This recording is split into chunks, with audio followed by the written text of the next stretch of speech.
Hi, I'm Dan. And I'm James. And welcome to the Cornwall Property Podcast, where every week we bring you the latest news, hot topics and guidance around the Cornwall property market. Stay tuned to be informed, inspired and to have any of your property related questions answered by trusted local property professionals.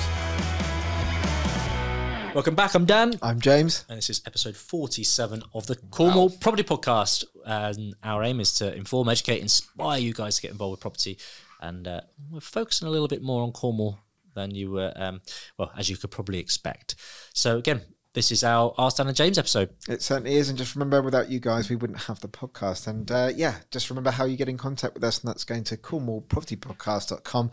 Go onto our front page there, scroll down to the bottom, and you can send us a message on that platform there, or go onto social media, which many of you do, who reach out. And you can ask us any questions that you have. And without further ado, we have some questions, don't we, Dan, today? And we've got our first question from Claire in Newquay, who asks the following.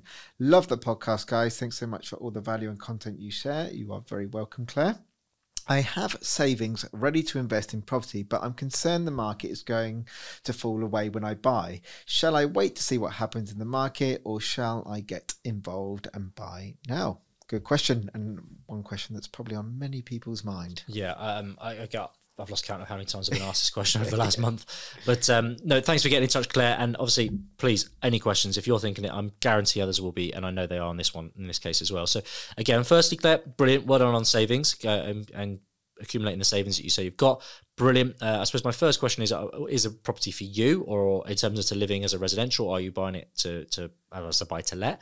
The way I say it, before I mess up this quote, but the quote is always referred to as there's two types of people in the world. You've got those that can't time the market and those that know they can't time the market. Yeah. And I think simply all I get back to here is you're not going to be able to time the market, Claire. No one knows what is going to happen and when it's going to happen. But you can obviously look at the stats, look at the data, look at the history.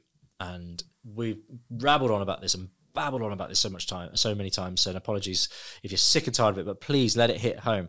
There is a trend, history, it plays out on an average. The housing market is generally an 18-year property cycle that house prices will increase, essentially double normally in that sort of time period, but there will be some little dips and some crash. There will be a crash as well.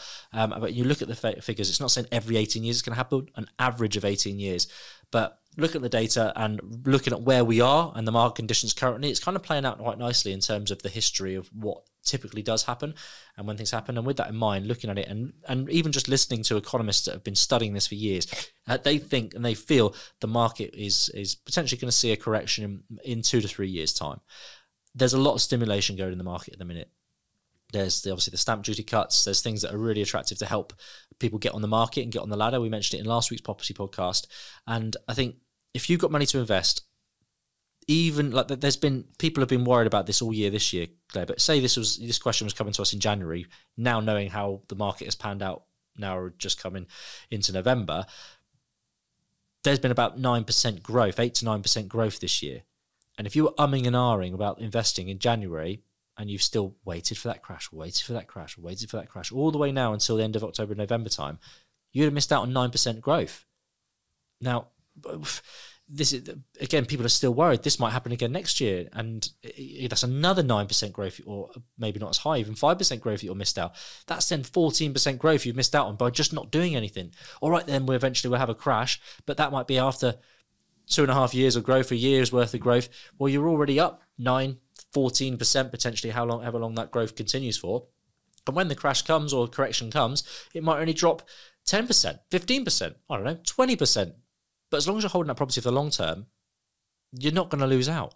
And we've gone on that so many times. Property investment is a long game, unless you're trying to do flips and things like that, of course, and you're trying to sell. That's when I'd get a little bit more concerned. So if you were trying to buy this property to maybe do it up to sell as a flip, then I'd maybe be a little bit more conscious and cautious on the wind in terms of what way it's blowing for the property market. But if you're aiming to buy this, hold it for the long term. As long as you can cover the mortgage and the bills comfortably with the rent coming in, or if it is your residential with your income, I don't think you should be worried. And I think my advice is just get in there. Make sure you've got a good deal. Just tie up an interest rate as soon as you possibly can, because they're continually increasing. I know we've got another increase around the corner as well. for the next budget, which is planned on the 3rd, I think it's the 1st or the 3rd of November, but early November. Get in there. I think so.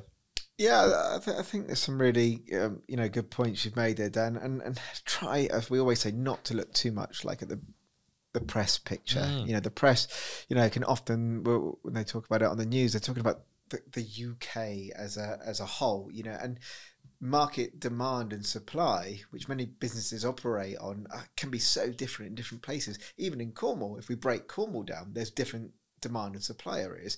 For example, I'm not saying that you have got this much money to invest in property there, Claire, but Rock, for example. I used to work in Rock. I used to work with property over in that neck of the woods. And I can tell you now, it's very rare that a property comes up in Rock with a sea view, or in Poleseth, for example, that's just around the corner with a sea view. When they do come up, they are gone very, very quickly. And they always hold their price around there, and they're very, very high.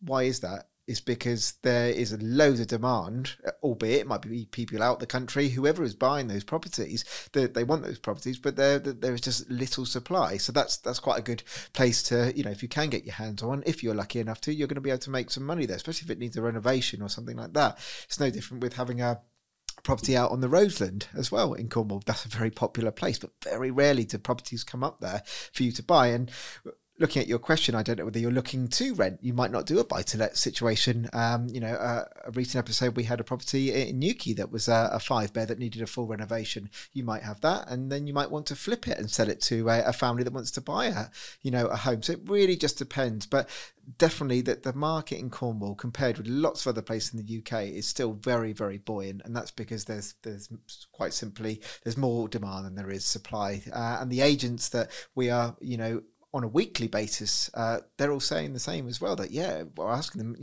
how are things on your side of the fence? They're saying they're really busy, very, very busy. Most stuff is going out the door very quickly, but there isn't enough stock coming on. So that says to me one thing, that there's very good demand, and there is money to be had for sure, and homes to be created.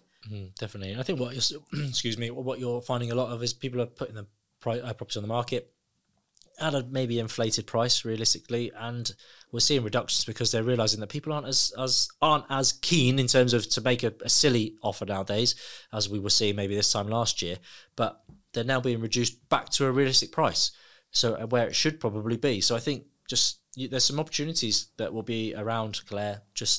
I wouldn't be hesitating or waiting, because you wait too long, you're going to miss an opportunity. So absolutely. just in short, get yourself involved. And I don't think, as long as you just time it, again, we're not financial advisors, we make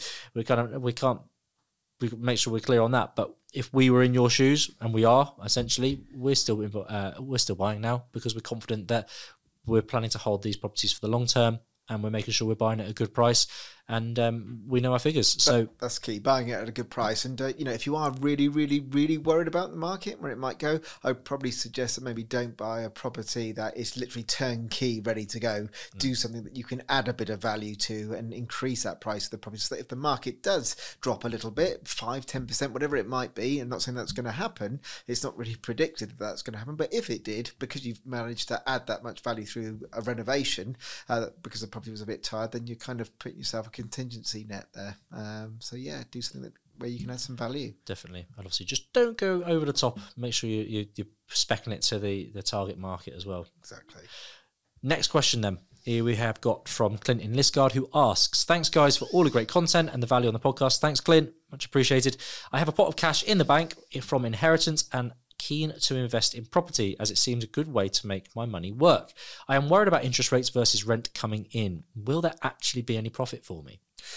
Good question there, Clint. And quite nice to see that people have got some savings. It's or inheritance. You don't hear that. So lucky for you guys, and hard-earned money there as well. It is a difficult one, as we've talked about in previous podcasts. You've got the section 24, without going into too much detail, but just as a reminder, if you're the interest side of a mortgage, you can only offset 20% of that. So the buy-to-let world isn't so attractive now, unless you're buying property through a limited company. But if this is one of your first-time properties, Clint, which I think it might be, then you only get to offset 20% of that interest. So in answer to your question, we do know that rents are quite high in Cornwall at the moment. Rents have definitely increased over the past year simply because of demand and supply. But don't always think that you have to go down the rental kind of avenue. You might be able to buy something where you can add value and then you can sell it on once you finish the renovation and sell it to somebody looking for a family home or something like that. But as Dan previously said with the question with Claire, just do your numbers, check out your figures, and I think, you know, over time, well, I know property goes up over time. You just hold on and wait for the capital appreciation and you can hold the property, but you've also got that luxury that you could also sell it as well and make a bit of a profit that way. So maybe renting isn't something you want to do at the moment, but do a flip job on it. Any thoughts, Dan? I think the key is, obviously, as I mentioned in last week's podcast, and I constantly go, it's about knowing your numbers, where you are each month, really. And if you're worried about interest rates, get something secured now. Get an offer in principle. Get an offer on the table. Fix it. Then you know what your outgoings are going to be, and then you can't be surprised if every month you can't be caught off guard, I suppose, because you know what you're meant to be paying each month. I think that's what gives people a lot of peace of mind, is, and what the concerns are at the minute is they don't know how much their energy bills are going to be because it's such a new kind of time at the moment. So I think get something fixed in terms of interest rates, get it locked in if you are trying to just hold it for the long term and rent out. At least that way you know what you need to be making. Obviously, what you want to be looking at is speaking with agents locally, wherever you're looking to buy. So, for example, if it was in Liskeard, you'd be talking to Liskeard agents and you'd be saying, look, for a typical, you know, you can afford maybe a 3-bedroom house. For a typical 3-bedroom house, what rent would you expect me to be able to be charging? With that in mind, brilliant. You've got a rough idea of where the market is. So with that in mind, you can then go do your shopping, find out your interest rates. If I was going to get an interest rate for this said mortgage, what my mortgage repayment is going to be each month. You can then work out the difference, and from day one, you're going to know where you are. You might say to the agent, well, look, if I went for quite a nice spec in this property and try to make it one of the best on the market, could I charge a little bit more? They're likely to say yes. Well, okay. Is that going to be enough to then sway you? Are you then going to be a nicer position in terms of rentals? So it's all about doing your homework, speaking with the professionals, looking what's on the market now, and seeing what the condition and the quality is. And the way people mention, it's a saturated market in some instances of in certain types of properties. But my argument here is always that it might be you can always stand out in a saturated market as long as you are the best product. You're offering the best product for the similar sort of price. Why is anyone not going to go to your property or your product? So just be the best in your market and you'll be absolutely fine. But I think simply do your homework, do your numbers, do your comparables, get something locked in, and you know where you are each month. Excellent advice. Couldn't have said it better myself. And just remember, doing your numbers, it's just business analysis. This isn't like a personal sale. It's just do your numbers. If it stacks up, then go for it. Great. If it doesn't, guess what? Move on to the next one. There's plenty of property out there. It's very easy when you're buying your residential property. I've done it, hands up, with my partner. The one, that's the one we want. You get all emotional. You get attached. Interest rates might not be like, well, this cottage might not come on again. Let's just go for it. It is not that way. This is, it's great. You've got your inheritance money. You're going to make it work for you. Good man that you're thinking about that, Clint. But, just do your numbers. Does it fit? Yes or no? If it doesn't, move on to the next one. There will be one. And you just got to go out hunting, really, and cherry pick. Amen. Agreed. Indeed. Brilliant. Well, guys, I hope that's helped. Again, thank you so much, Claire, Clint, for getting in touch this week. And if you've got a question for us, please do get in touch. Social media's the best sort of way, really. But James, let us know how we do that. Yep, you go onto Facebook, go to Cornwall Property Podcast. You can find us on that way. And sometimes some of you do drop us emails. So you can get us on hello@cornwallpropertypodcast.com as well. We're here waiting for you. Also, Instagram. Get in touch. Give us a follow. Give us a like. If you do like the podcast and you're listening regularly, please give us a little like. Give us a share. Leave a review. It really, really helps. And it means a lot to us to hear how you're finding the podcast. Absolutely. The value you get. So thank you ever so much. That is it from the Ask Dan and James episode. It's goodbye from me. Goodbye from me. See you next week. Take care.